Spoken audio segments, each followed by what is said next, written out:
Delhi liquor scam కేసులో ED అధికారులు MLC కవితను నిన్న అరెస్టు చేసిన విషయం తెలిసిందే. 19వ తేదీన కోర్టు విచారణ జరగాల్సి ఉన్నప్పటికీ ముందుగానే కవితను అరెస్టు చేయడం ముమ్మాటికి రాజకీయ కుట్రని బీఆర్ఎస్ శ్రేణులు ఆరోపిస్తుంటే, చట్టం ఎవరికి చుట్టం కాదని తన పని తాను చేసుకుంటూ పోతూ వెళుతుందని బీజేపీ పార్టీ అంటుంది. మరోవైపు కాంగ్రెస్ పార్టీ ఇది బీజేపీ బీఆర్ఎస్ ఆడుతున్న డ్రామాగా వివరణిస్తుంది. రానున్న పార్లమెంట్ ఎన్నికల నేపథ్యంలో అనేక నాటకీయ పరిణామాలు చోటు చేసుకుంటున్నాయి. అసలు కవిత అరెస్టు వెనుక రాజకీయ కుట్ర కోణాలు ఏమైనా ఉన్నాయా? నిజంగానే కవిత దోషిగా తేలనున్నారా? కవితకు బెయిల్ దొరికే అవకాశం ఉందా? What next? ఇదే విషయం ఈరోజు చర్చ కొనసాగిద్దాం. చర్చలో పాల్గొనేందుకు మనతో ఉన్నారు రాజకీయ విశ్లేషకులు త్రిపురనేని చిట్టిబాబు గారు, అదేవిధంగా బీఆర్ఎస్ నేత ఆర్జేసీ కృష్ణ గారు కూడా జూమ్ కాల్లో అందుబాటులో ఉన్నారు. బీజేపీ నేత అట్లూరి రామకృష్ణ గారు కూడా అందుబాటులో ఉన్నారు. అదేవిధంగా కాంగ్రెస్ నేత కూడా మనతోటి అందుబాటులోకి రానున్నారు. ముందుగా మనము బీఆర్ఎస్ నేత ఆర్జేసీ కృష్ణ గారితో మాట్లాడదాం. కృష్ణ గారు, గుడ్ ఆఫ్టర్నూన్ అండి. కృష్ణ గారు, good afternoon sir.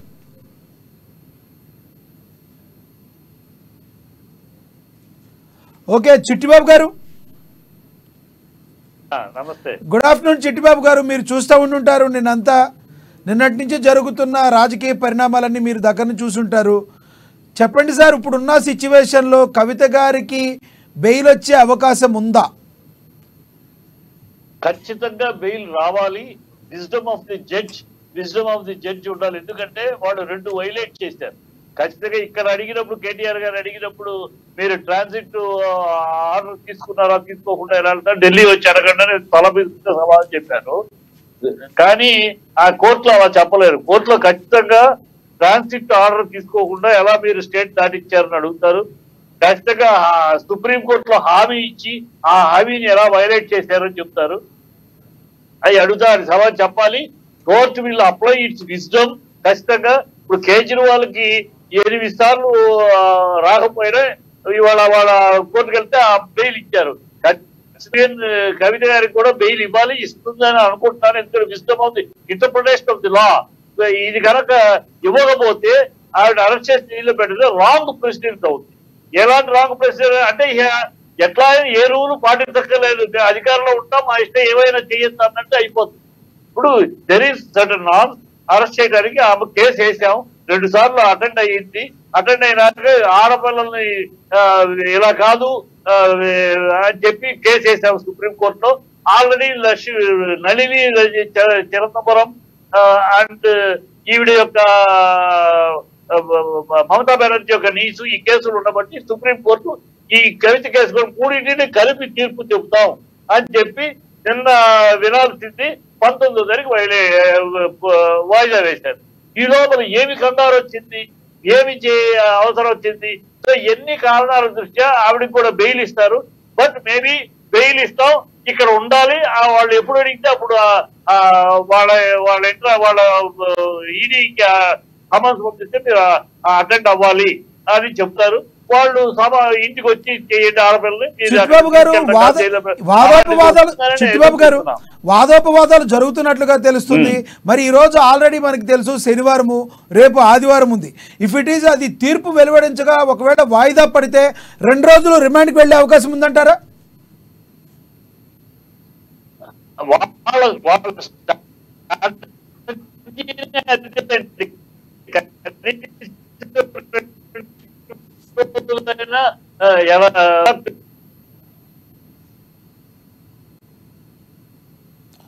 Right Chittibabu గారు, మీ యొక్క కనెక్షన్ సరిగ్గా ఉన్నట్లేదు, అక్కడ సరిగ్గా ఒకసారి చూసుకోండి సార్. అండ్ ఇప్పుడు ఆర్జేసీ కృష్ణ గారు ఉన్నారు మనతోటి, బీఆర్ఎస్ నేత, ఆయనతో మాట్లాడదాం. Good afternoon sir. ఇప్పుడు మీరు చెప్పినట్లుగా, ఇప్పుడు చిట్టిబాబు గారు చెప్పినట్లుగా చక్కగా వివరించారు. ఎందుకంటే ఆల్రెడీ కోర్టు పరిధిలో ఉంది. కరెక్ట్గా ఎన్నికల సమయంలో అంటే ఈ రోజు ఈవినింగ్ నోటిఫికేషన్ వస్తుంది, నిన్న ఆఫ్టర్నూన్ వాళ్ళు రావటం, ఇవన్నీ కూడా ఒక ప్రణాళికగా బీఆర్ఎస్ పార్టీని పూర్తి స్థాయిలో రాష్ట్రంలో లేకుండా చేయాలని చెప్పి ఇది కాంగ్రెస్ బీజేపీ కుట్రగా నేను భావిస్తున్నాను. ఎందుకంటే ఇన్ని రోజులు ఆగిన వాళ్ళు ఒక రోజులో నోటిఫికేషన్ వస్తుందనగా ముందు రోజు, అది కూడా శుక్రవారం సాయంత్రం పూట, అంటే శనివారం ఆదివారం బెయిల్ రాదనే ఉద్దేశంతో ప్రయత్నం చేయడం, ఇది ఖచ్చితంగా దీన్ని ఎదుర్కొంటాం, మా వంతుగా ప్రయత్నం చేస్తామని చెప్పి. ఒకవేళ తీర్పు రాకపోతే, తీర్పు వాయిదా పడితే 2 రోజులు రిమాండ్కి వెళ్ళే అవకాశం ఉందంటారా? సార్, ఈ తెలంగాణ ఉద్యమంలో అన్ని రకాలుగా అందరూ కూడా జైలుకి వెళ్ళి వచ్చిన పరిస్థితి చూసాం మనం. కాబట్టి ఏదైనా ఎదుర్కొనడానికి ఒక మహిళగా ఆమె ఉద్యమం నుంచి వస్తున్న వ్యక్తిగా ఆమెకు ఆ మనోధైర్యం ఉంది. కాబట్టి దేన్నైనా ఎదుర్కొంటారని చెప్పి మీ ద్వారా తెలియజేస్తాను. అయితే కృష్ణ గారు, నిన్న అరెస్టు జరిగిన తర్వాత బీజేపీ నేతలు రియాక్ట్ అవుతూ చట్టం పని తాను చేసుకుపోతుంది, అంతేగాని బీజేపీకి చేయాల్సిన అవసరం లేదు, బీజేపీ పరిధిలో ఎటువంటి పరిస్థితుల్లో ఈడీ కానీ ఐడీలు కానీ నడిచే అవకాశం కనిపించట్లేదు అన్నారు. ఎలా చూడాలంటారు? జనరల్ గా ఒక నానుడు అండి, మోడీ గారు వస్తే ఈడీ గారు వస్తారని. నిజంగా మోడీ గారు వచ్చారు, ఆటోమేటిక్ ఈడీ గారు కూడా వచ్చారు. ఇవన్నీ కూడా మనం ప్రజల నుంచి వచ్చే మాటలేనండి. ఇవన్నీ ఏదో టీఆర్ఎస్ పార్టీ లేదా బీఆర్ఎస్ పార్టీ అంటున్న మాటలు కాదు. ఖచ్చితంగా కేంద్రం ఈడీని తన చేతిలో గుప్పెట్లో పెట్టుకుంది. ఎటువంటి అవకాశం లేకుండా చూడాలని చెప్పి ఫ్రైడే ఈవినింగ్ రావటం, ఎన్నికల ముందు రావటం, ఒకవైపు మాకు సంబంధించిన నాయకుల్ని వాళ్ళ పార్టీలోకి జాయిన్ చేసుకుంటూ, అటు కాంగ్రెస్ కానీ బీజేపీ కానీ. రెండో వైపు ఏంటంటే వాళ్ళ కుటుంబంలో ఒక మహిళని ఈ విధంగా ఇబ్బంది పెడుతూ పార్టీని ఒక మనోధైర్యం కోల్పోవాలని చెప్పి ప్రయత్నం చేస్తున్నారు. దీన్ని ఖచ్చితంగా ఎదుర్కొంటారని చెప్పి మీ ద్వారా తెలియజేస్తారు. చిట్టిబాబు గారు మాట్లాడుతున్నారు, ఒకసారి చెప్పండి సార్. చిట్టిబాబు గారు ప్లీజ్ కంటిన్యూ. నా వాయిస్ కరెక్ట్ గా ఉందా? ఇప్పుడు ఉంది సార్, వినపడుతుంది. రీసౌండ్ వస్తుంది, నాకు రీసౌండ్ వస్తుంది. మీ నుంచి అక్కడ కరెక్ట్ చేయాలి. ఓకే ఓకే ఓకే సార్, చెప్పండి. నాకే వినపడుతుంది, నా వాయిస్ నాకు వినపడుతుంది. ఓకే, అది చూడండి. అదే హలో, ఇప్పుడు బీజేపీ కాంగ్రెస్ ఒక కుట్రపూరిత. ఓకే చిట్టిబాబు గారు, మీ దగ్గరికి మళ్ళీ వస్తాను. Okay sir, please continue. Chittibabu గారు వినపడుతుంది, please continue. BJP Janasena, BJP Congress అనేది ఇద్దరు కూడా నేషనల్ పార్టీగా, జాతీయ పార్టీలుగా దేశంలో కుట్ర చేస్తున్నారు. ఏ ప్రాంతీయ పార్టీ బతకూడదు, ఏ ప్రాంతీయ నాయకుడు దేశ నాయకుడు కాకూడదు అనే ఒక విషపు కుట్ర చేస్తున్నారు. అది నా వాయిస్ నాకు వినపడుతుందండి. ఓకే, ఎట్లా సరే కరెక్ట్ చేయండి. అక్కడ నేను మాట్లాడేది నాకే వినపడుతుంది, సార్ మాట్లాడేది వినపడుతుంది అంటే ఒకసారి చూడండి టెక్నికల్ టీం. అది అక్కడ మీ దగ్గర కూడా ఏదో ప్రాబ్లం ఉన్నట్టు ఉంది సార్. అక్కడ లేదు, నాది మీ అన్ని వినపడుతున్నాయి. కంటిన్యూ చేయండి సార్ ప్లీజ్. చూడండి, సో ఇక్కడ ఒక విషయం మనం గుర్తించాలి. అంటే నేషనల్ పార్టీస్, జాతీయ పార్టీలు ఈ ప్రాంతీయ పార్టీలు తొక్కేయాలి అనేది ఒక విషపు కుట్ర చేస్తున్నారు. ఉంటే నువ్వో నేను జాతీయ పార్టీలుగా ఉందాం, ప్రాంతీయ పార్టీలు వద్దు అనేది కలిసిపోతున్నారు. ఈ కొమ్మక్కైన కుట్ర భాగమే ఇది. ప్రాంతీయ బీఆర్ఎస్ ను తొక్కేస్తే, బీఆర్ఎస్ ను అప్రతిష్ట పాలు చేస్తే అప్పుడు నువ్వు నేను రేపు ఎన్నికల్లో నువ్వు నేను పంచుకుందాం అనే ఒక విషపు ఆలోచన తప్పితే మరొకటి కాదు.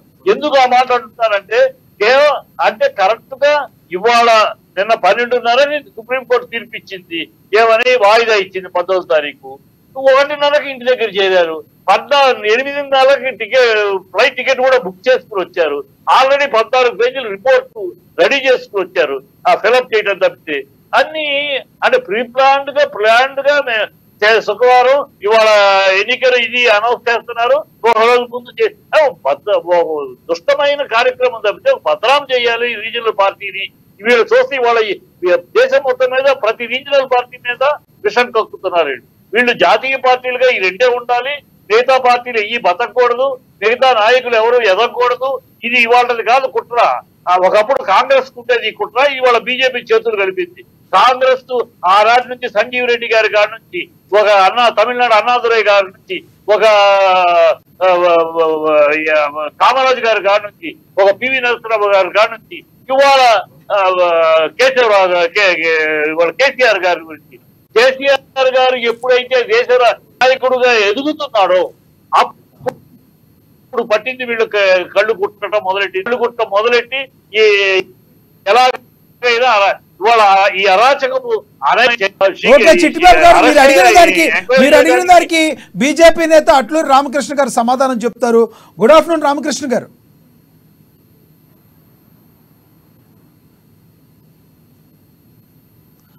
ఆర్జేసీ కృష్ణ గారు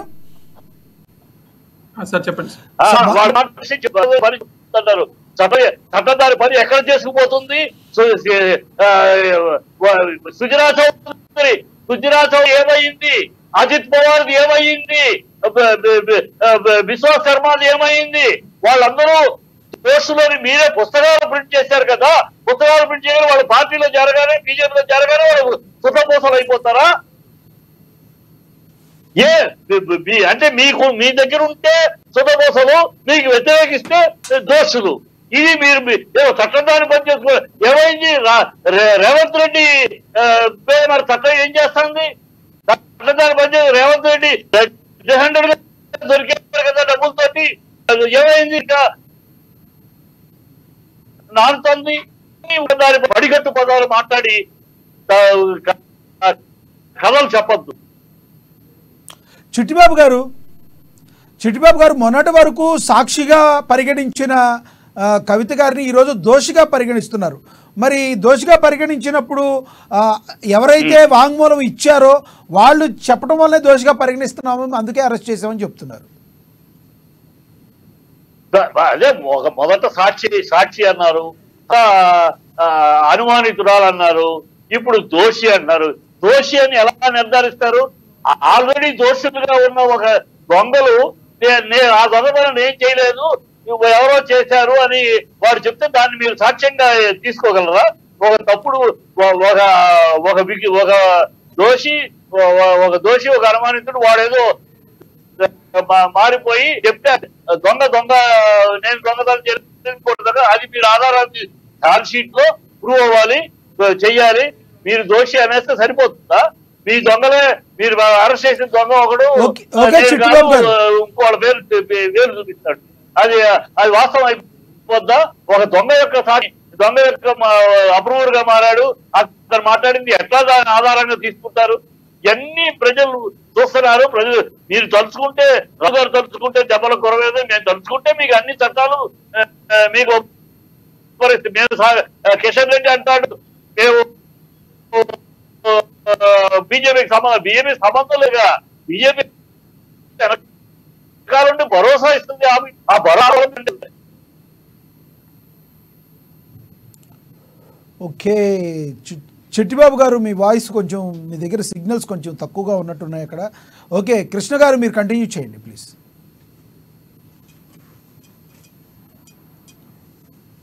కృష్ణ గారు సార్ చెప్పండి, ఇప్పుడు మీరు ఏం జరుగుతుందని అనుకుంటున్నారు? వాట్ నెక్స్ట్ అని మీరు అనుకుంటున్నారు?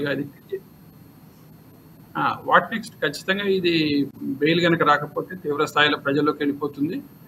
ఏదైతే ఈరోజు చూస్తున్నాం, కాంగ్రెస్ లిస్టులు చూస్తున్నాం, బీజేపీ లిస్టులు చూస్తున్నాం, అందరూ కూడా ఓడిపోయిన వాళ్ళని లేకపోతే గెలిచిన వాళ్ళని వీళ్ళందరూ పిలిపించుకోవటం, అదేవిధంగా పార్టీ మీద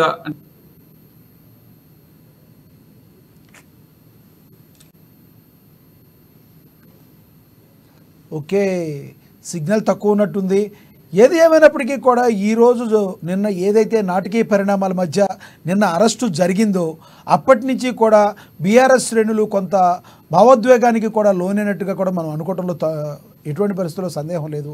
ఎందుకంటే ఆ అరెస్టు చేసిన తీరుని వాళ్ళు బీఆర్ఎస్ నేతలు అయితే ఖండిస్తున్నారు. అదేవిధంగా కృష్ణ గారు మాట్లాడండి. సార్ ఇది ఖచ్చితంగా ఇది బెయిల్ కనుక రాకపోతే చాలా తీవ్ర స్థాయిలో వెళ్తుందండి. ఇది ప్రత్యేకంగా మనం చూసాం తెలంగాణ ఉద్యమంలో కూడా పురుషుల కంటే కూడా మహిళల్ని ఇన్వాల్వ్ చేయడం ద్వారానే సక్సెస్ అయ్యాము. ఈరోజు మహిళని మీరు ఈ విధంగా ఇబ్బంది పెట్టడం ఖచ్చితంగా అది బీజేపీ కానీ కాంగ్రెస్ కానీ మైనస్ అవుతుంది. వాళ్ళు ఏదో అనుకుంటున్నారు ఈ లోక్సభ ఎన్నికల వరకు మనం ఏదో దాటించాలని చెప్పి, కానీ మరోవైపు ఈ అరెస్టుని ఈ రకంగా అరెస్టు చేయడాన్ని కాంగ్రెస్ పార్టీ ఇది కరెక్ట్ కాదు, బీజేపీ బీఆర్ఎస్ కుట్రలో భాగంగానే తమకేయో పార్లమెంటు సీట్లు కొన్ని పెరగాలని వాళ్ళకి ఏమన్నా కొంచెం ఇబ్బంది కలగకుండా ఉండడానికి ఈ రకంగా ఉంటే వాళ్ళకి ఓట్లు వస్తాయనే ఉద్దేశంతో ఆ రెండు పార్టీలు చేస్తున్నాయని అంటుంది కాంగ్రెస్ పార్టీ. అవును, ఎందుకంటే ఇప్పుడు అంటే వాళ్ళ మాటల ద్వారా క్లియర్గా అర్థమవుతుంది సార్. ఎందుకంటే ప్రజల్లో ఖచ్చితంగా ఈ అరెస్ట్ పట్ల ఆ ప్రజల్లో ఖచ్చితంగా వ్యతిరేకత వస్తుంది. ఆ వ్యతిరేకత ఎక్కడ టీఆర్ఎస్ బీఆర్ఎస్ కు ఉపయోగపడుతుంది. ఓకే కృష్ణ గారు మీ దగ్గరికి నేను మళ్ళీ వస్తాను. స్పందించడానికి మనతోటి బీజేపీ నేత అట్టూరి రామకృష్ణ గారు ఉన్నారు. రామకృష్ణ గారు గుడ్ ఆఫ్టర్నూన్ అండి. Good afternoon sir. ఎటువంటి పరిస్థితుల్లో బీజేపీ కాంగ్రెస్ రెండూ కలిపి దుర్మార్గపూరితంగా కవిత గారిని అరెస్టు చేశారని బీజేపీ శ్రేణులు అంటే, అలాగే విధంగా రాజకీయ విశ్లేషకులు చిట్టిబాబు గారు కూడా దీన్ని ఖండిస్తున్నారు సార్, ఎలా చూడాలి? అంటే నేను ఒక్క మాట ఇక్కడ చెప్పదలుచుకున్నా అండి. ఇప్పుడు ఎక్కడైనా సరే ఈ యొక్క ఈడీ కానీ లేకపోతే సిబిఐ కానీ లేకపోతే మామూలు పోలీసు కానీ ఎవరైనా కూడా నేరం చేసినటువంటి వ్యక్తులను అరెస్ట్ చేస్తే దాని మీద ఎంక్వైరీ జరుగుతుంటే దానికి సంబంధించిన విషయాలు ఇట్లా చేయడానికి వీలేదు, అట్లా అన్యాయం ఇట్లా అన్యాయం అనేటటువంటి మాట్లాడేటప్పుడు ఒక్కసారి దానికి సంబంధించిన విషయాలు చూసుకోవాలి. ఎన్నికల కోసం ఎన్నికల ముందు శుక్రవారం అరెస్ట్ చేశారు, శనివారం అరెస్ట్ చేశారు అంటే వాదన ఏదైతే ఉందో, ఏమన్నా అసెంబ్లీ ఎన్నికలు అవ్వలేదా? అసెంబ్లీ ఎన్నికల ముందు వీళ్ళు డ్రామాలు ఆడుతున్నారు, మొత్తం అరెస్ట్ చేస్తారు అని చెప్పి ఆ రోజున మొత్తుకోలేదా? మరి ఆ రోజు ఈడీ అరెస్ట్ చేసిందా? ఆ రోజు ఓన్లీ ఎంక్వైరీ చేశారు, పిలిపించారు, మాట్లాడారు, ఏం జరిగిందనే వాస్తవాలన్నీ తెలుసుకున్న తర్వాత ఇంత లాంగ్ ప్రాసెస్ జరిగిన తర్వాత ఏం జరిగిందనే విషయంలో వాళ్ళు నిర్ణయం తీసుకున్న తర్వాత అక్కడ మారినటువంటి వ్యక్తులు ఇచ్చినటువంటి ఆ కేసులో ఉన్నటువంటి తోటి ఈ రోజు వాళ్ళను తీసుకెళ్తే నోటీస్ ఇచ్చి తీసుకెళ్తే కుట్రనా? ఏం కుట్ర అండి? అంటే ఈ దేశంలో ఈడీ కానీ పోలీస్ వ్యవస్థ కానీ సిబిఐ వ్యవస్థ కానీ ఎటువంటి వ్యవస్థలు ఉండకూడదని చెప్పి రూల్ రాశారా? ఇంకోటి, ఇప్పుడు ఏదైతే కోర్టులో మన కోర్టుకు సంబంధించిన వ్యవహారంలో కంపల్సరీ బెయిల్ ఇవ్వాలి, కోర్టు దీని ప్రకారం ఇవ్వాల్సిందే. మనం ఎవరండి కోర్టుని ఇన్సిస్ట్ చేయడానికి? కోర్టు అదొక స్వతంత్ర ప్రతిపత్తి కలిగినటువంటి భారతదేశంలో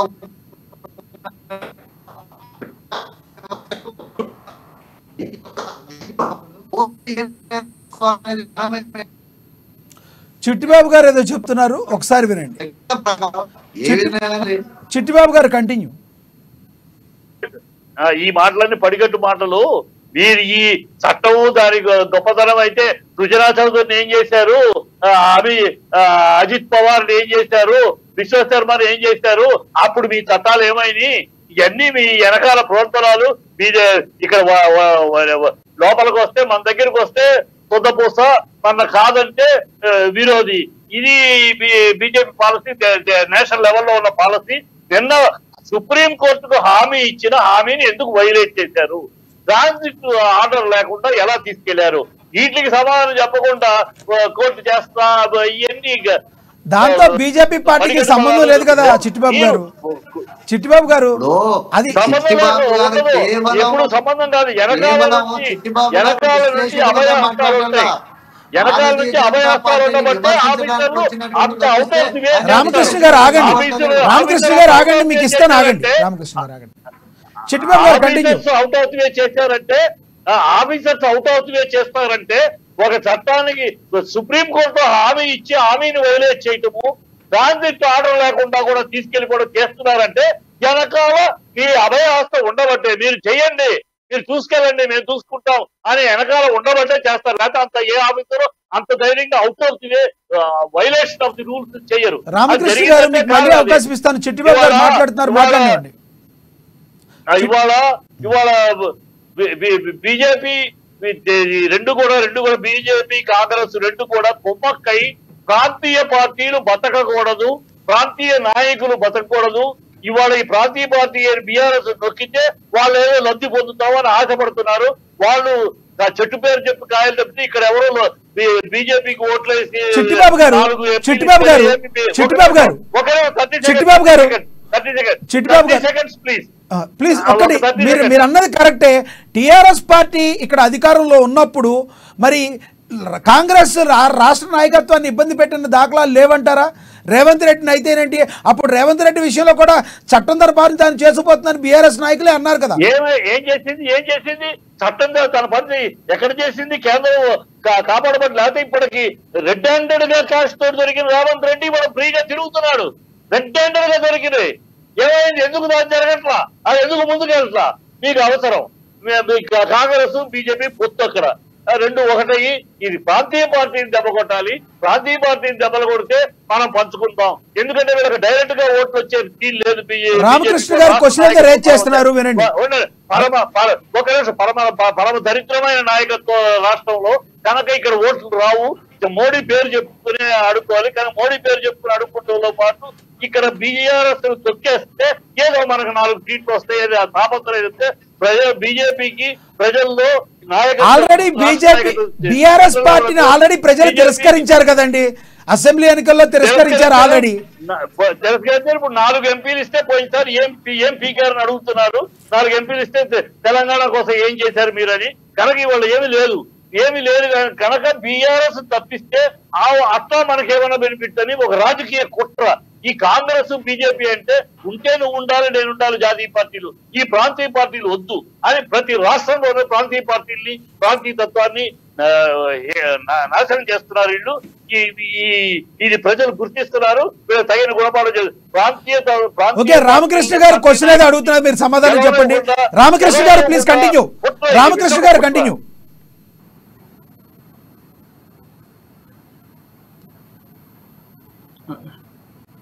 ఇంటరప్ట్ కాకుంటే నేను కూడా మాట్లాడతాను. వినండి, ఓపిక ఉండాలి.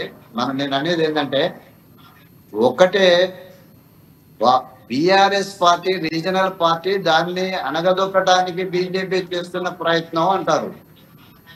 బీఆర్ఎస్ రీజనల్ పార్టీ నుంచి పోయి అది ఆంధ్రాలో మహారాష్ట్రలో కమిటీ వేసుకొని బీఆర్ఎస్ పార్టీగా మారిపోయింది. నేను జాతీయ పార్టీ, జాతీయ స్థాయిలో నేను పోతా ఉన్నారు. అదొకటి పెట్టుకోండి. తర్వాత మీరు ఏదైతే ఈ కాంగ్రెస్ బీజేపీ కుమ్మక్క ఇవన్నీ చేసిందని మాట్లాడుతున్నారో, అసలు కుమ్మక్క అవుతోంది బీఆర్ఎస్ కాంగ్రెస్, బీజేపీ కాదండి. ఎక్కడ నిన్నటిదాకా బీఆర్ఎస్ తో ఉన్న అభివృద్ధిని వదిలేసి ఈరోజు ఎక్కడున్నాడు? ఎంఐఎం పార్టీ ఎక్కడున్నది? మీ ఇద్దరికి మధ్య లింక్ ఏర్పాటు చేసుకొని ఈ యొక్క ప్లానింగ్ అంతా చేసుకుంటా ఉన్నారు. మీ 2 పార్టీలు కలుసుకొని చేస్తున్నటువంటి వ్యవహారం ఇది. మనం మాట్లాడుతున్నప్పుడు ఒక విశ్లేషకుడుగా మనం మాట్లాడాలి తప్పిస్తే అవుట్ రేట్ గా భారతీయ జనతా పార్టీ, ఇప్పుడు భారతీయ జనతా పార్టీ 8 సీట్లు అసెంబ్లీలో గెలిచింది. తిరస్కరించలే మమ్మల్ని ప్రజలు, మమ్మల్ని పెంచారు. మాకు వచ్చినటువంటి ఓటింగ్ పర్సెంటేజ్ 15% ఓటింగ్ పర్సెంటేజ్ వచ్చింది. ఒక్కసారి గమనించండి. అదే విధంగా 4 ఎంపీలు ఏం చేశారంటున్నారు కదా, ఒక్క నెల రోజులు ఆగండి. 12 మంది ఎంపీలతోటి ఈ రోజున తెలంగాణ ప్రజలు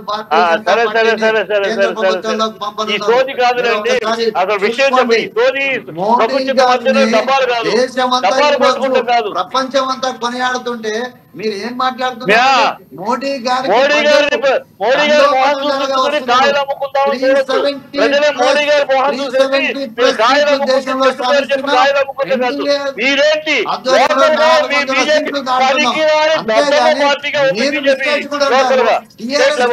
మీరు అది రాసుకున్నారా? బాండ్ రాసుకున్నారా టీఆర్ఎస్ పార్టీకి? మీరు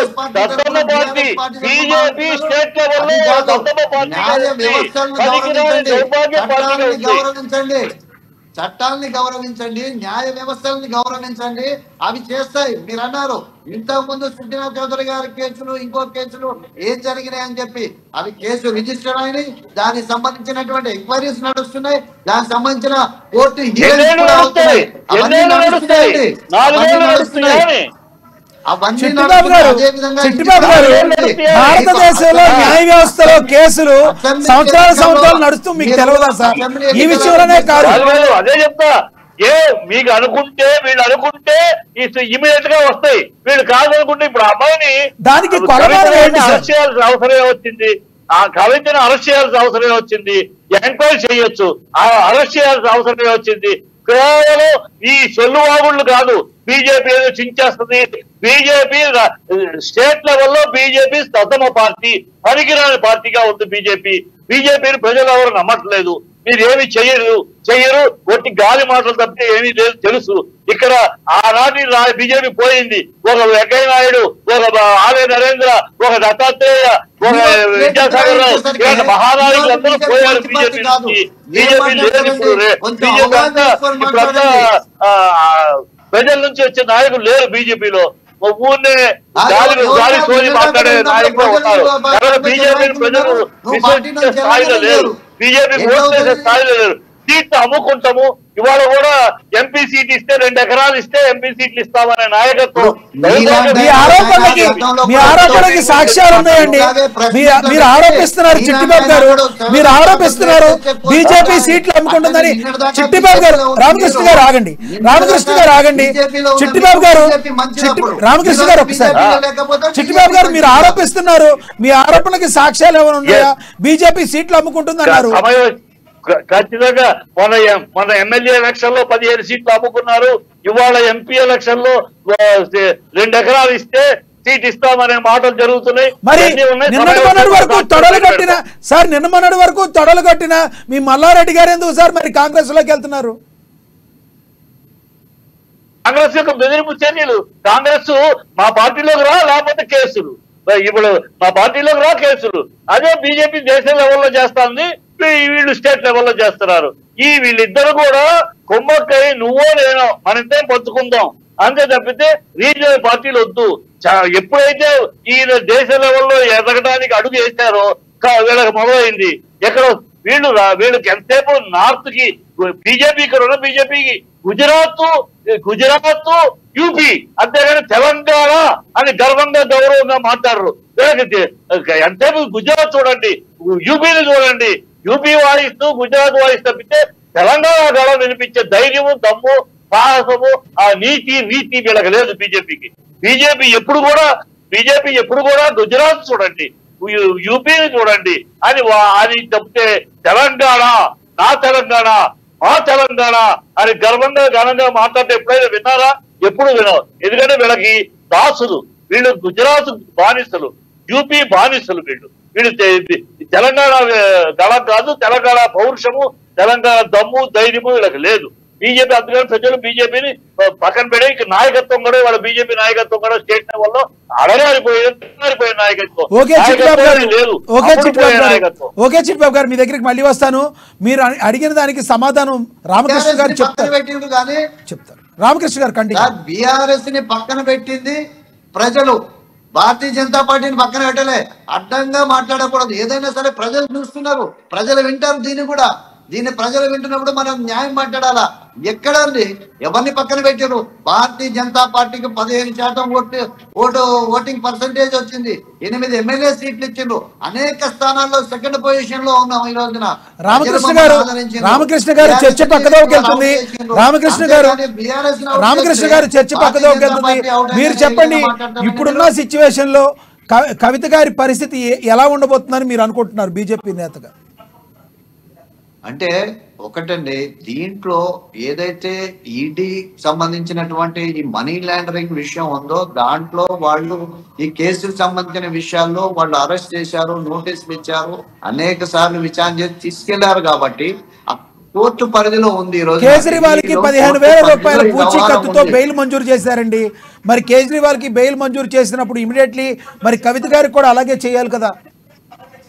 అంటే అలా చెయ్యాలి అని మనం చెప్పలేమండి. ఎందుకోసం అంటే అది కోర్టు పరిధి, కోర్టు తీసుకునే నిర్ణయం.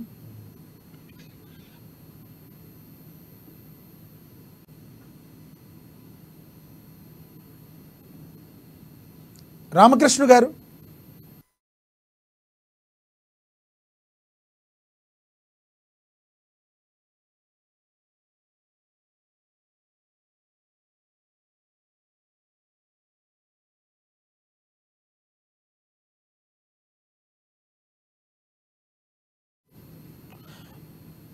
ఆర్జేసీ కృష్ణ గారు కంటిన్యూ చేయండి. సార్ ఇప్పుడు బీజేపీ నాయకులు చెప్పారు ఎలా ఉంది, కోర్టు ఎలా ఉంటుంది, అవి జనరల్గా ఉండాల్సిన అంశాలు చెప్తున్నాడు. కానీ ఈరోజు జరుగుతున్న పరిణామాలు ఇవాళ పెద్దలు చిట్టిబాబు గారు చెప్తున్నారు. అంటే బీజేపీ వాళ్ళు ఈడీ ఇలా ఉంటుంది, కోర్టులు, న్యాయస్థానాలు మాకు సంబంధం లేదు అని అంటున్నారు. కానీ కళ్ళ ముందు గత చరిత్ర తీస్తే అటు పక్కన ఆంధ్రప్రదేశ్ తీసుకున్నా, ఇంకెక్కడ తీసుకున్నా, గతంలో ఈడీ దాడులు జరిగిన వాళ్ళందరూ బీజేపీ పోగానే ఏమైంది అనేది చిట్టిబాబు గారి ప్రశ్న. దానికి సమాధానం ఇవ్వకుండా అతని మీద అరవటం అయితే కరెక్ట్ కాదు. గతంలో బీజేపీ, ఈరోజు బీజేపీకి ఒక పద్ధతి, ఒక రూల్స్ రెగ్యులేషన్స్, ఒక పద్ధతి ఉన్నాయన్నారు. ఈరోజు ఏముందండి, మిగిలిన పార్టీలో ఎవరు మిగులుతో వాళ్ళని తీసుకొని నిలబెట్టే పరిస్థితి వచ్చింది. మేము తెలంగాణలో ఉన్నామని చెప్తున్నారు. మీరు ఉన్నారా లేదా పక్కకు పెట్టండి. బీఆర్ఎస్ పోయిందని మీరు అనుకోకండి. బీఆర్ఎస్ ఎలా పోతుందండి? కొన్ని తప్పిదాలు జరిగితే జరిగి ఉండొచ్చు, కానీ ఖచ్చితంగా కాంగ్రెస్ ఎన్నో మాయ మాటలు ఎన్నో రకాలుగా చెప్పారు కాబట్టి అవకాశం ఇచ్చారు. అంత మాత్రాన బీఆర్ఎస్ పోయింది, బీజేపీ ఎలా ఉందండి? బీజేపీ ఉంటే బీఆర్ఎస్ బీజేపీ నుంచి ఎందుకు పోతున్నాండి? ఇవాళ జితేందర్ రెడ్డి గారు వెళ్ళిపోయారు. బీజేపీ నుంచి ఎందుకు పోయారండి? బీజేపీ అరే నేను బలంగా ఉంటే పోతున్నది అంటలేదండి. ఎన్నికల్లో రైట్. ప్రజలు ఇచ్చిన అదేంటంటే మ్యాండేట్ మీ ఏదైతే పార్టీ ఉన్నదో మంచి బీజేపీకి కాంగ్రెస్ కి అనుకూలంగా మ్యాండేట్ కొన్ని ఇచ్చారు. ఏళ్లపాటు మీ పార్టీలో సిద్ధాంతాలకు అనుగుణంగా పనిచేసే వ్యక్తులు తీసుకోకుండా ఈ రోజు అధికారం కోసం మిగిలిన పార్టీలు ఎప్పటి పోవటమే ఖచ్చితంగా ఈ రోజు చిట్టిబాబు గారి వాదన. కృష్ణ గారు ఇక్కడ ఒక మీరు అబ్జర్వ్ చేయాలి, ఇది టాపిక్ డైవర్తుందని కాదు కానీ మీరు అన్నదానికి చెప్పాలి. అంతకు ముందు మీరు కూడా టీడీపీ పార్టీల నుంచే తీసుకున్నారు కదా సార్ అందరినీ. మీరు అధికారంలో ఉన్నప్పుడు మీరు ఎలాంటి పనులు చేశారు? మరి నీవు నేర్పిన విద్యే కదా నీరజాక్ష అని కొత్త ప్రభుత్వం చేయడంలో చేయలేదంటారా అట్లా అని? కృష్ణ గారు, రామకృష్ణ